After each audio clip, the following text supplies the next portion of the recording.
Orang bodoh tidak puas dengan semua yang dimilikinya. Mereka menyusahkan hati dengan semua yang tidak dimilikinya.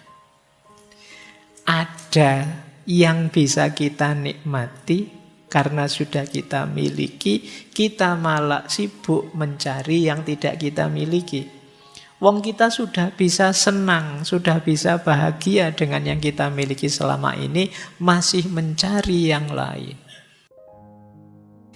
Sebenarnya kalian sudah punya, tapi masih ingin lagi karena kepunyaan kalian anggap kurang, padahal sudah punya. Sudah ada, tapi kalian masih ingin ya. Kalau mentalmu seperti ini ya tidak akan pernah ada kata cukup. Kalian sudah punya baju 20 di lemari. Itu pun tiap kali buka lemari, pakai baju apa ya? Saya tidak punya baju.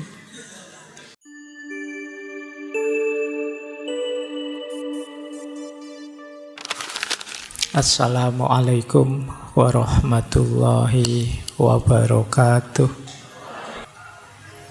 Bismillah, mari kita lanjutkan lagi ya ngaji kita. Kita mulai ya. Yuk, yang pertama, ini agak panjang. Hidup tenang itu tentu saja harus diawali dengan hidup senang. Gerbangnya ketenangan itu kesenangan. Tidak mungkin kita ngaku-ngaku tenang tapi kita merasa tidak senang. Ketenangan dan kesenangan itu satu paket. Kesenangan adalah gerbangnya hidup bahagia. Kesenangan ini, kata Epikuros, sifatnya innate good. Innate itu sudah ada dalam diri kita dan kita anggap baik. Dan itu sejak kita lahir. Pikiran mungkin belum optimal waktu kita baru lahir, tapi senang dan tidak senang, nyaman dan tidak nyaman sudah ada.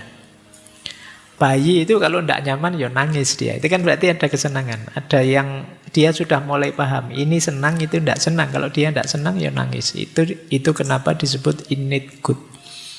Kita tidak perlu belajar senang itu bagaimana, tidak senang itu bagaimana. Itu fitrah sudah kita tahu. Sudah ada dalam diri kita. Makanya kan tidak ada kalian sebentar Pak saya tak belajar dulu caranya senang bagaimana. Kan tidak, kita otomatis sudah tahu. Begitu senang ya rasa senang itu muncul dalam diri kita. Nah cuma kesenangan itu tetap harus kita renungi, kita pelajari. Kenapa? Karena tidak semua kesenangan harus dipenuhi. Ada kalimat dari Epikuros, kesenangan yang menyebabkan rasa sakit atau kesulitan harus dihindari. Sebaliknya kadang-kadang rasa sakit atau kesulitan tapi bisa melahirkan kesenangan harus kita jalani.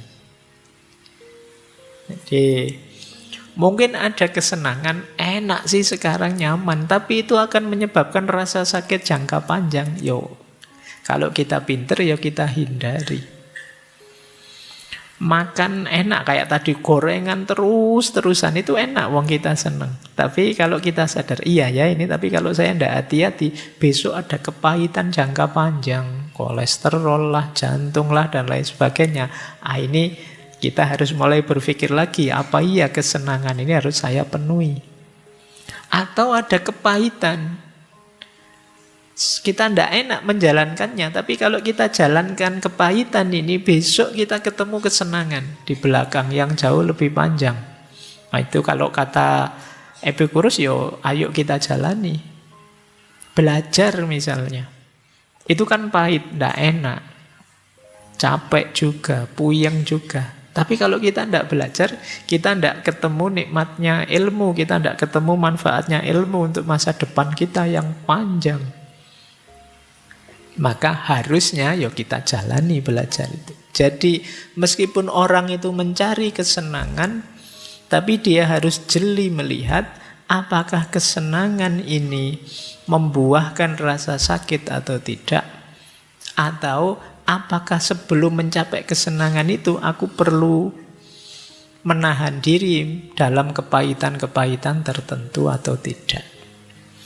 Ini, jadi kalau akal rasio kita jalan, kita bisa mengidentifikasi jenis-jenis kesenangan tadi.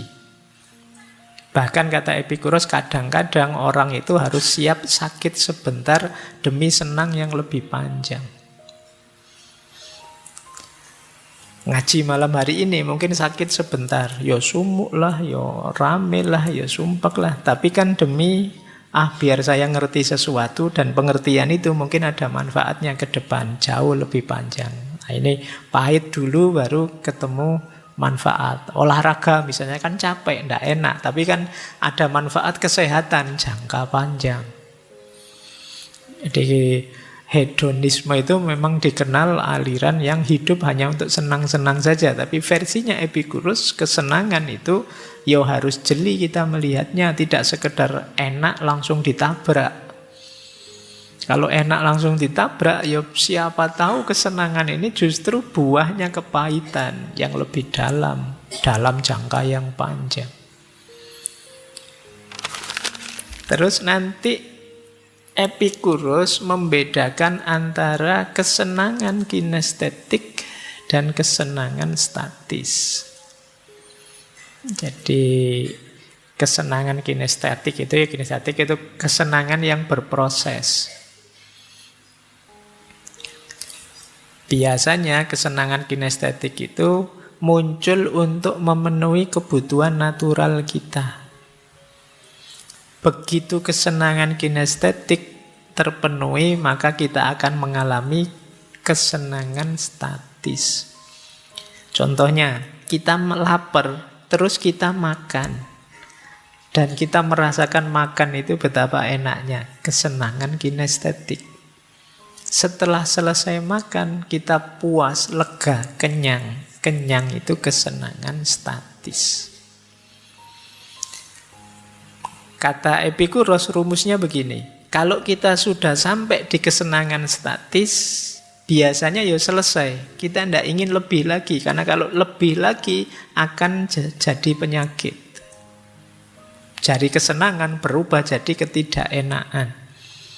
Tapi orang masih bisa mencari kesenangan lain yang berbeda. Jadi kesenangan kinestetik melahirkan kesenangan statis. Kalau sudah sampai di kesenangan statis, ya sudah. Makanya disebut statis, selesai. Di titik ini kita tidak bisa nambah kesenangan lagi. Karena kalau ditambah biasanya terus jadi pahit. Tapi kita bisa nyari kesenangan yang lain.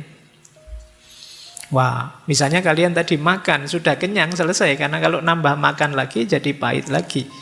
Tapi kalian masih bisa nambah kesenangan dari jalur lain. Misalnya, sudah kenyang ini, saatnya nyekrol TikTok sekarang. Itu kesenangan yang lain.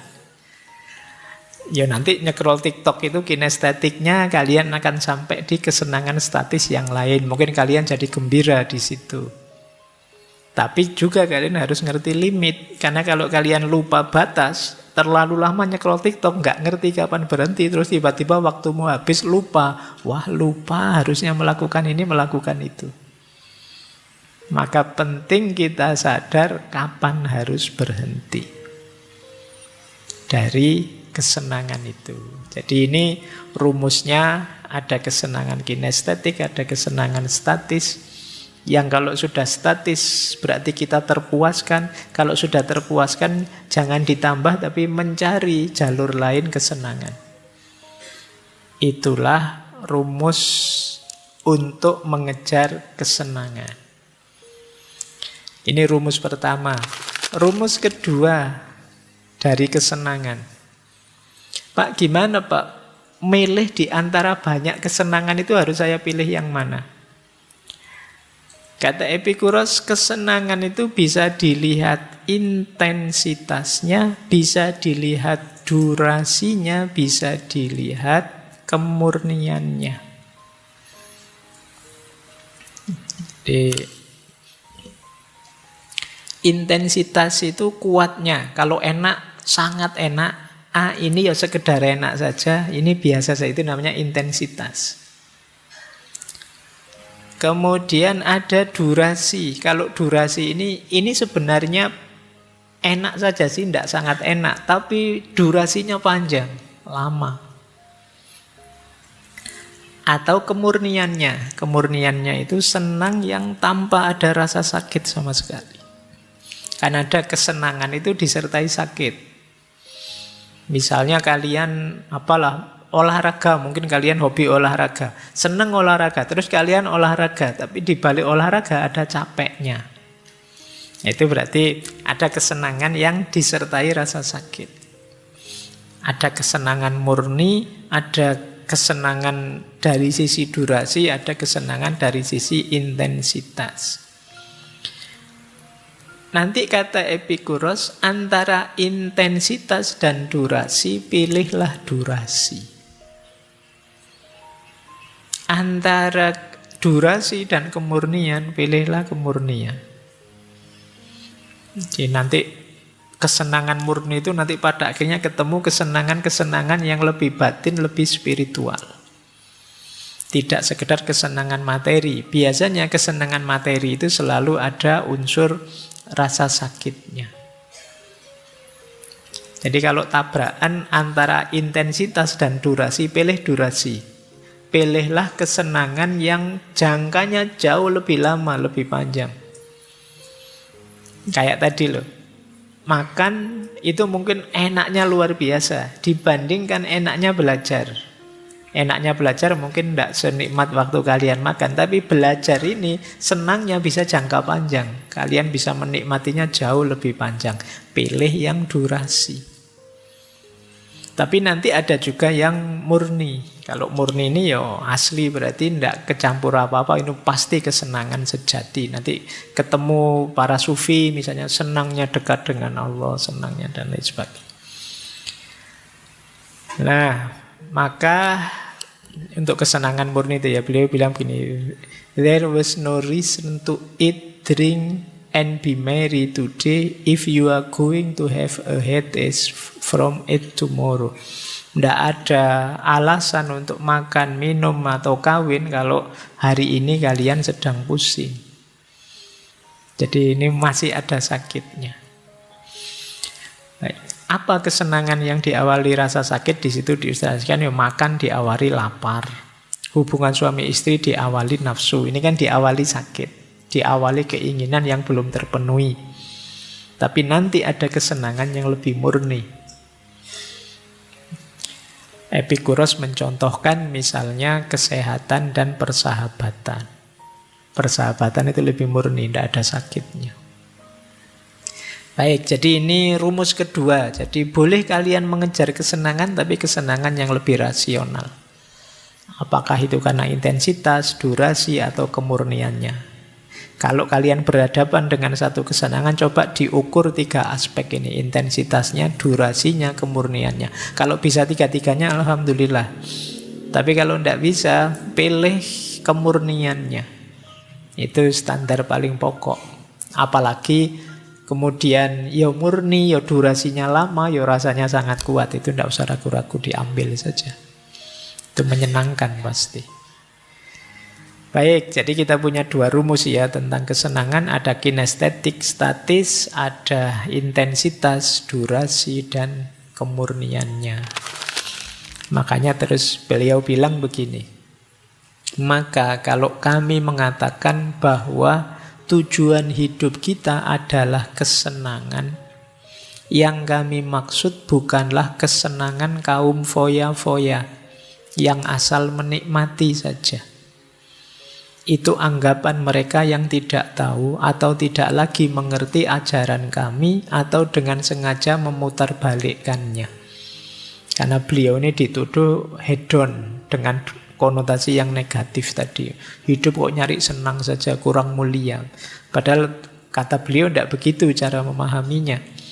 Bagi kami, kesenangan berarti tidak merasa sakit dalam tubuh dan tidak resah dalam jiwa.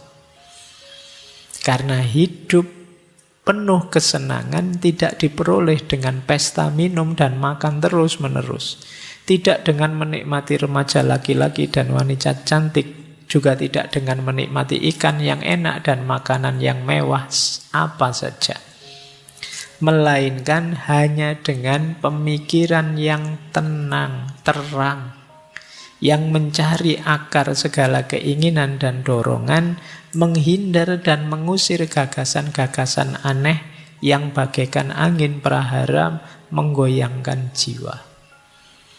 Jadi kesenangannya tidak seperti bayangan kita. Kalau ngomong kesenangan, mesti kesenangan yang dangkal. Bukan itu kesenangan itu.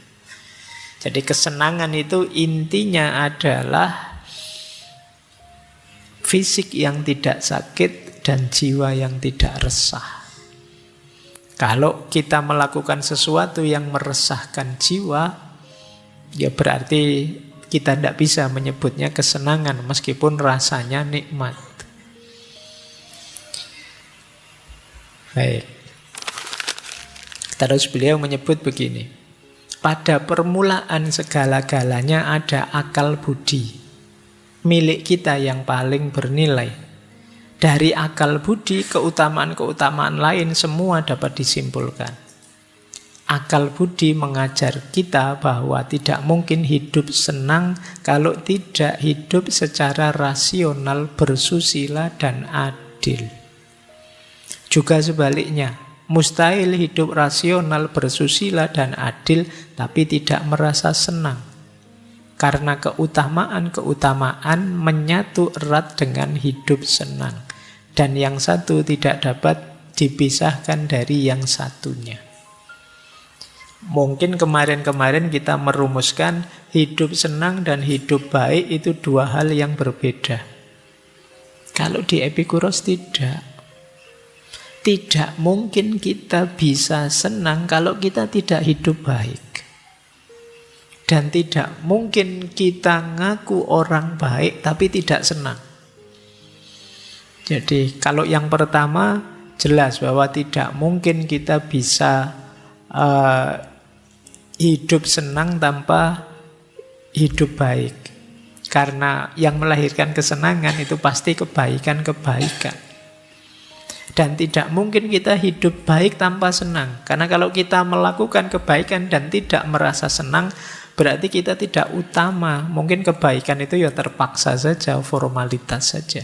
Kita tersiksa oleh kebaikan itu berarti kita belum menghayatinya. Jadi orang baik pasti bahagia. Dan orang bahagia pasti baik.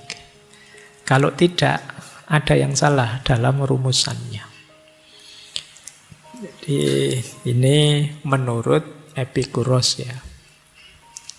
Maka orang yang nganggap hidup hedon itu pasti negatif, nah ada pembandingnya. Ternyata pikiran-pikirannya Epikuros yang disebut akarnya hedonisme tidak begitu. Hedonisme jadi lebih artifisial, negatif nanti di hedonisme yang modern, yang dulu pernah kita bahas. Baik ya, jadi rumus pertama orang bahagia, hidup tenang adalah hidup senang. Untuk tenang kita harus senang. Tidak mungkin kita bisa tenang tanpa senang. Lanjut. Rumus kedua. Untuk mewujudkan keinginan hidup adalah mengendalikan keinginan. Ini yang berat ya. Kadang-kadang keinginan itu ya muncul karena pengaruh sekeliling kita. Maka penting kita hidup reflektif, memikirkan apa saja keinginan kita, kemudian merenunginya. Kata Epikuros ada 3 jenis keinginan. Yang pertama natural necessary. Natural itu alami dan necessary, niscaya, dia harus kita penuhi. Ada yang kedua natural tapi unnecessary. Natural, alami tapi tidak niscaya, tidak penting. Yang nomor 3 unnatural, tidak alami. Nah, nanti Setelah ini teman-teman boleh bikin list daftar. Saya itu ingin apa sih, tulisan ya. 1 apa, 2 apa dalam hidup ini. Tulis saja semua. Jelek juga enggak apa-apa, saru juga enggak apa-apa. Wong yo keinginanmu kan. Coba tulisan itu untuk membersihkan pikiran juga, menjernihkan pikiran kita juga. Tulis semua keinginanmu, terus bikin klaster 3 ini. Ini keinginan yang natural, necessary, ini yang natural tapi unnecessary, dan yang ketiga unnatural. Natural necessary itu keinginan alami yang harus kita penuhi agar hidup bahagia, hidup senang. Ya mungkin kita sebut saja sandang, pangan, papan, ini kebutuhan primer. Keinginan ini ya harus kita penuhi. Natural necessary ini. Tapi ada yang nomor 2, natural unnecessary. Keinginan alami tapi tidak harus dipenuhi. Tidak wajib. Kalau yang pertama tadi wajib. Yang kedua tidak wajib. Misalnya tadi ingin makan. Nah, sekarang kita ingin makan yang sangat enak. Atau makan yang mahal. Makan di warung langganan saya biasanya. Ini ada jenis unnecessary. Tidak harus begitu juga tidak apa-apa sih. Baju, terus ingin baju keren, baju mode dan lain sebagainya. Ingin HP untuk komunikasi, tapi kita ingin yang merek ini, bukan HP yang itu sudah unnecessary. Keinginannya alamiah, tapi tidak harus dipenuhi. Ada lagi yang tidak natural. Nah, kalau di Epikuros ya contohnya ingin berkuasa, itu ternyata tidak natural bagi Berarti kalian yang punya cita-cita nyalonan ini, nyalon itu sebenarnya unnatural. Tidak natural. Yang kedua ingin terkenal. Termasuk beliau mencontohkan ada koleksi emas. Ini kadang-kadang ya ngapain dikoleksi sampai segitunya. Tidak natural. Jadi ada natural dan harus, ada natural tapi tidak harus, ada yang tidak natural. Gimana Pak cara menyikapi 3 ini? Caranya begini. Yang pertama, kata Epikuros, abaikan keinginan ketiga, fokus dulu pada keinginan pertama. Jadi, wong yo rumah belum punya, makan pontang-panting, baju ndak ganti-ganti, wong ndak bisa beli. Kok kamu mikirnya kapan ya Pak saya terkenal bisa ngoleksi emas sebanyak-banyaknya, bisa nanti dulu, penuhi dulu yang pertama. Jadi yang nomor 3 itu terakhir sekali. Nah, kalau yang kedua, boleh memenuhi keinginan kedua asal tidak menyebabkan rasa sakit atau tidak nyaman yang akut. Misalnya kalian ingin makan enak ini, makan kan primer ya. Boleh dipenuhi Mbak, boleh, tapi jangan sampai setelah sekarang makan enak terus besok seminggu tidak makan. Nah, karena duitmu habis kamu pakai makan. Nah, ini jangan. Jadi yang nomor 2 kamu penuhi, tapi pastikan tidak ada efek sakitnya. Kalau ada, pending dulu, biasa saja dulu. Ya kayak HP tadi loh.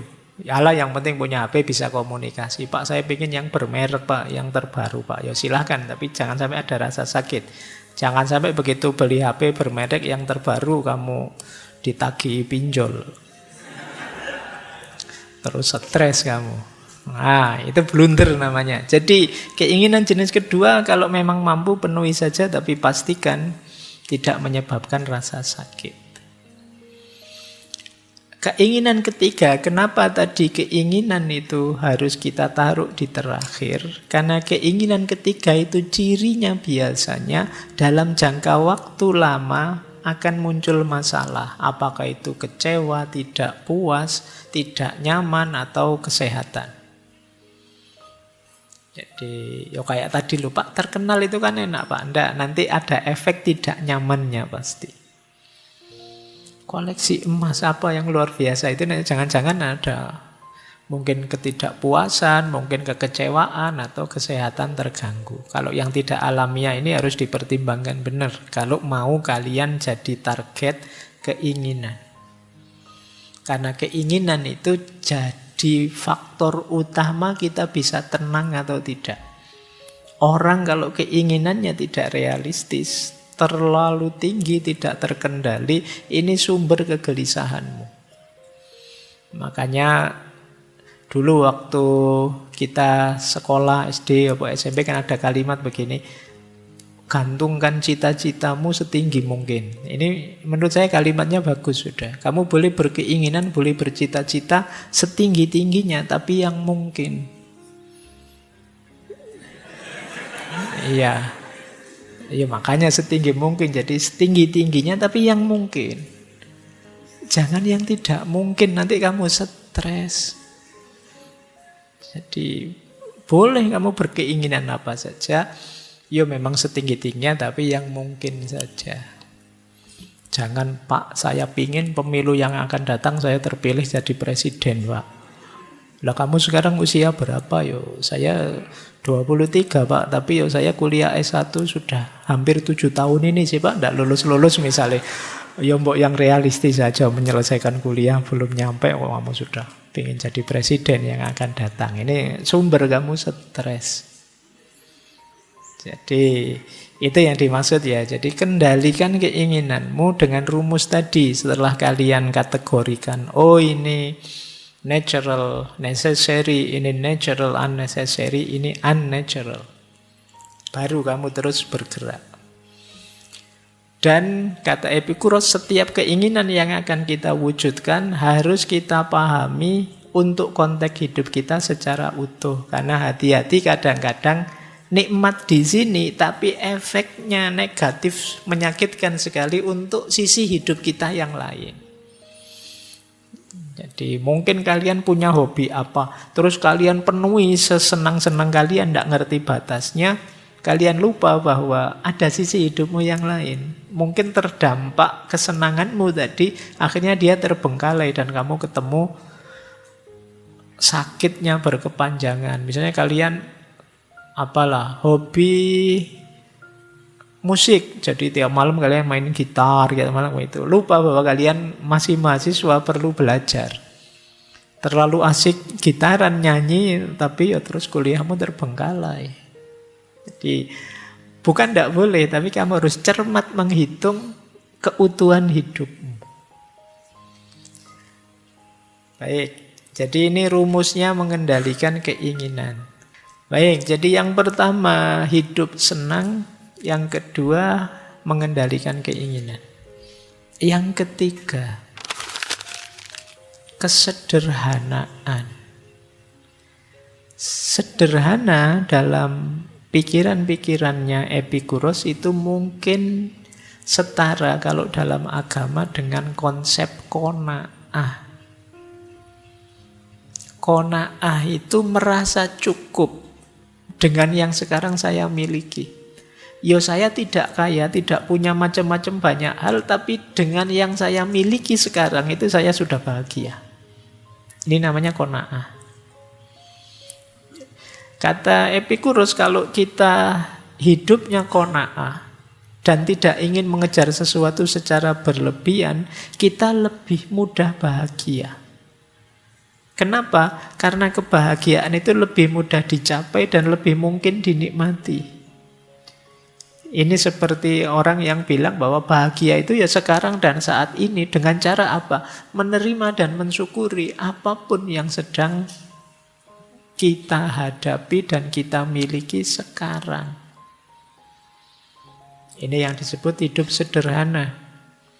Membiasakan diri hidup sederhana, kata Epikuros, membuat kita sehat dan membuat kita lebih berani menghadapi perubahan. Jadi ini menariknya hidup sederhana. Kadang-kadang kita itu kan secara tidak sadar hidup berlebihan. Hidup sederhana itu mungkin kita bisa kembali ke sesi dulu minimalisme. Kita itu kadang-kadang berlebihan. Loh, tambah banyak kepemilikan tentu saja kita tambah repot. Mengurusinya, merawatnya, menjaganya.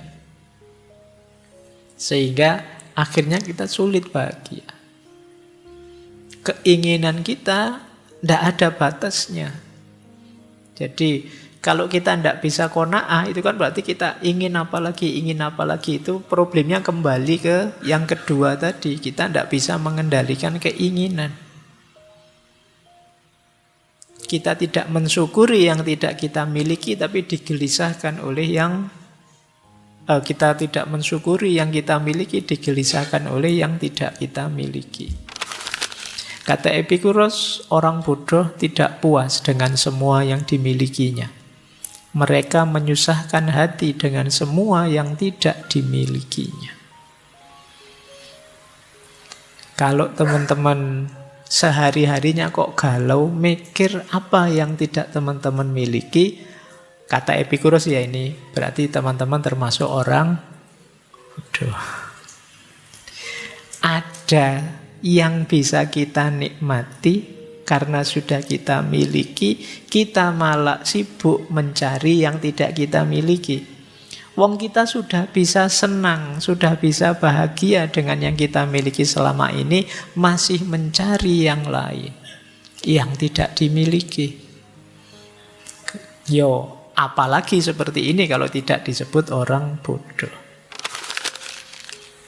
Dilanjutkan oleh Epikuros, tidak mungkin ada kecukupan bagi orang yang nganggap cukup itu kurang. Bisa dipahami ya? Sebenarnya kalian sudah punya, tapi masih ingin lagi karena kepunyaan kalian anggap kurang, padahal sudah punya. Sudah ada, tapi kalian masih ingin ya. Kalau mentalmu seperti ini ya tidak akan pernah ada kata cukup. Kalian sudah punya baju 20 di lemari. Itu pun tiap kali buka lemari, pakai baju apa ya? Saya tidak punya baju. Terus yang satu lemari itu buat apa? Kalau kalian tidak bisa merasa cukup dengan yang kalian miliki, ya tidak akan kalian pernah bilang cukup. Ini kata Epikuros. Pokoknya ada banyak mental seperti ini dalam diri kita selama ini. Kita merasa kurang saja, padahal sudah sangat cukup. Kata Epikuros lagi, kekayaan yang dibutuhkan oleh alam terbatas dan mudah diperoleh. Tapi kekayaan yang dibutuhkan oleh keinginan yang sia-sia meluas, tak terbatas. Kalau kita natural saja, memenuhi kebutuhan-kebutuhan dasar saja tadi, natural necessary tadi, itu gampang. Kan orang sering nyindir kita, alah ayam saja bisa makan meskipun dia tidak mikir macam-macam, berangkat dapat makan terus pulang dapat makan. Binatang saja bisa begitu, kok ada manusia yang sampai tidak bisa makan? Kenapa bisa begitu? Karena manusia tidak natural necessary tadi, keinginannya macam-macam. Kalau kayak binatang yang fokus natural necessary saja, yang dia inginkan basic dalam hidupnya pasti dapat. Sebenarnya kita juga pasti dapat kalau kita bisa mengklasifikasi kebutuhan kita. Baru ngelamar kerja itu pun sudah mikir pokoknya tahun depan seharus sudah beli mobil, beli rumah, sudah menikah, sudah. Ya kamu stres sendiri. Pada akhirnya, kenapa? Keinginanmu tidak terkendali. Jadi padahal kalau kita yang alami saja, yang natural saja mudah. Yang sulit itu melayani keinginan kita. Perut kita itu tidak cerewet. Kalian isi nasi angkringan atau restoran mewah, dia terima kok. Apa dia pernah protes? Ah ini angkringan balik kan tidak begitu. Dia bisa, kita beri apa saja. Selera kita yang sering nawar, keinginan kita yang sering protes. Jadi ini sindirannya Epikuros buat kita ya. Lanjut. Kata Epikuros, bukan kekurangan sebenarnya yang menyakitkan, tapi menanggung rasa iri yang timbul dari keinginan yang sia-sia. Kenapa harus diawali rasa iri? Ya karena biasanya keinginan kita jadi unnatural, tidak alami, juga unnecessary ketika kita melihat orang lain, membandingkan diri kita dengan orang lain.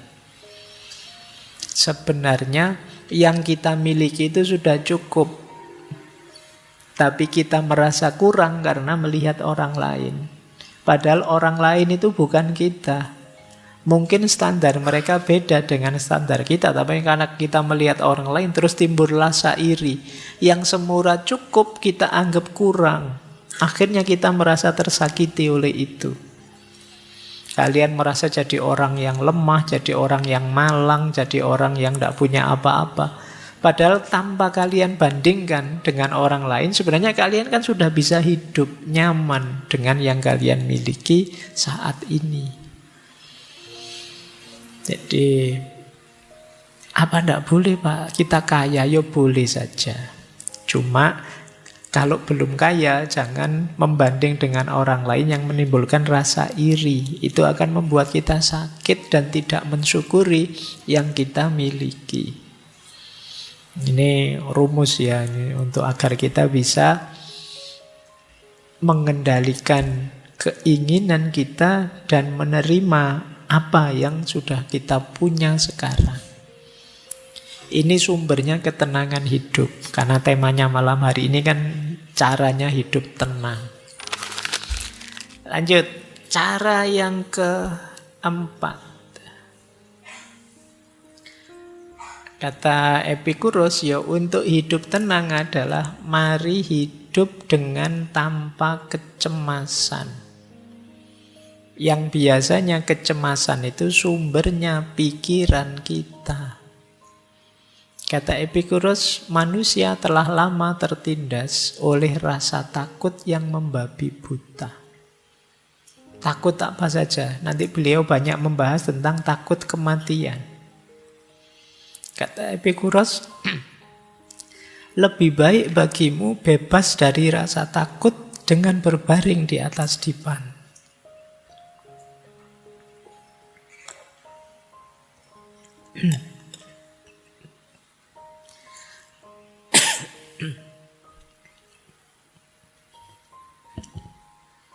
Sebentar.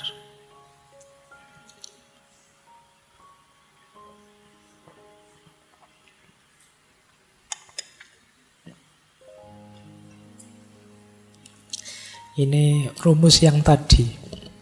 Setinggi apapun filsafat, kalau tidak sehat,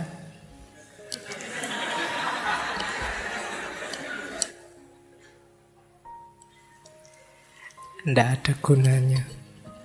Baik, kita lanjutkan. Lebih baik bagimu bebas dari rasa takut dengan berbaring di atas dipan daripada punya sofa emas dan meja mewah namun penuh dengan masalah.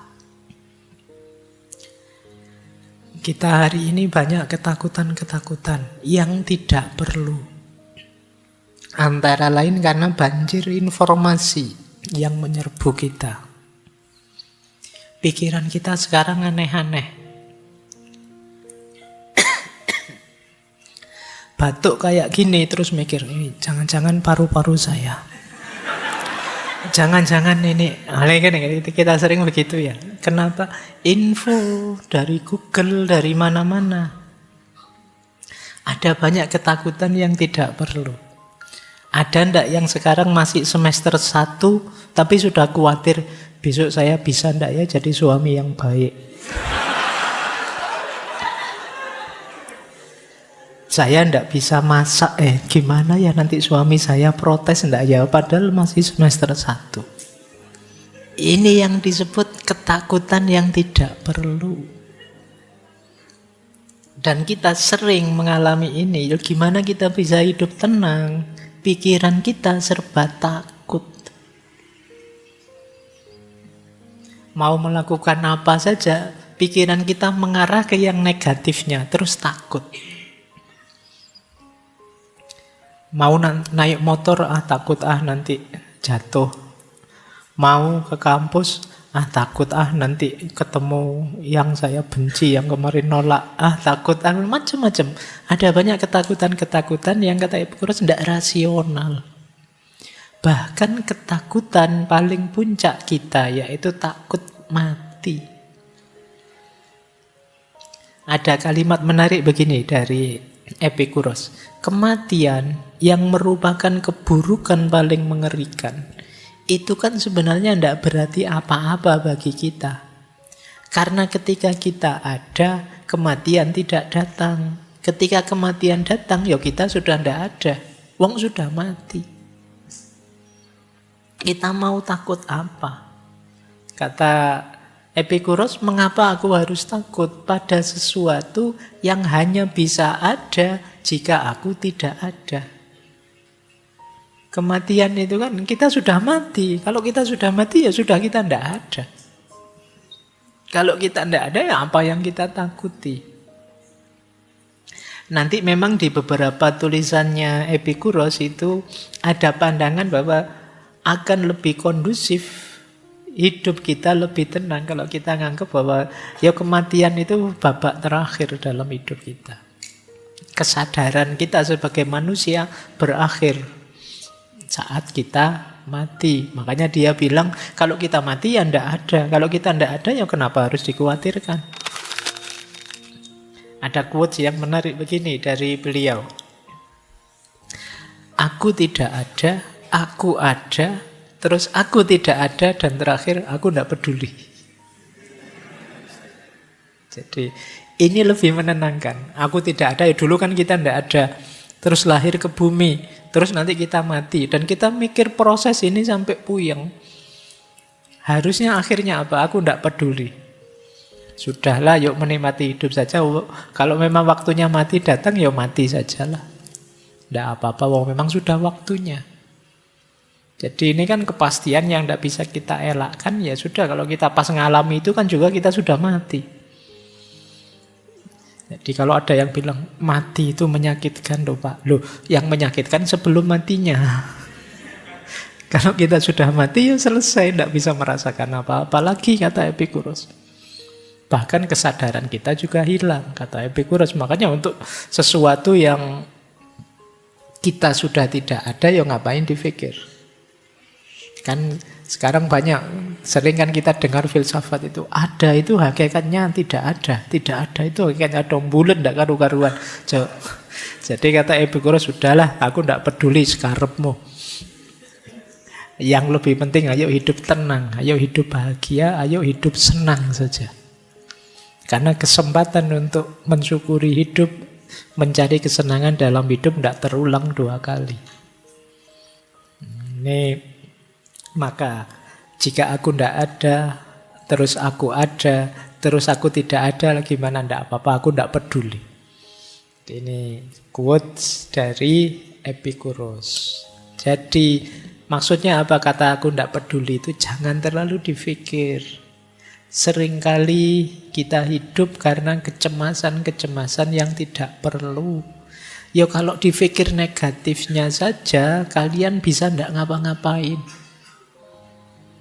Mau belajar filsafat nanti, wah jangan-jangan nanti sesat ya Pak. Ya wis.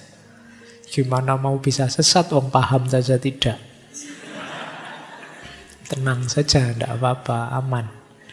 Jadi kita pikirannya negatif terus. Mau ke masjid saja kamu, wah nanti di masjid bisa masuk enggak ya? Jangan-jangan saya dilarang masuk ini. Saya auranya kan agak aura orang-orang tidak pernah sholat misalnya. Kalau pikiranmu itu aneh-aneh. Jadi kita sering sekali mikir terlalu jauh yang aneh-aneh tadi. Jadi ketakutan yang tidak ada alasannya. Baik, ya tentu saja akhirnya hidup kita tidak tenang. Ayo kita tenang. Kita tepis semua ketakutan-ketakutan kita. Biar hidup tenang. Ya memang hidup itu ada kesulitan, ada kegagalan, ada masalah, ada hal-hal yang tidak kita senangi. Tapi itu natural saja, alami saja. Tidak mungkin hidup kita positif, terus kadang-kadang juga negatif. Kita takuti atau tidak kita takuti, seperti itu polanya orang hidup.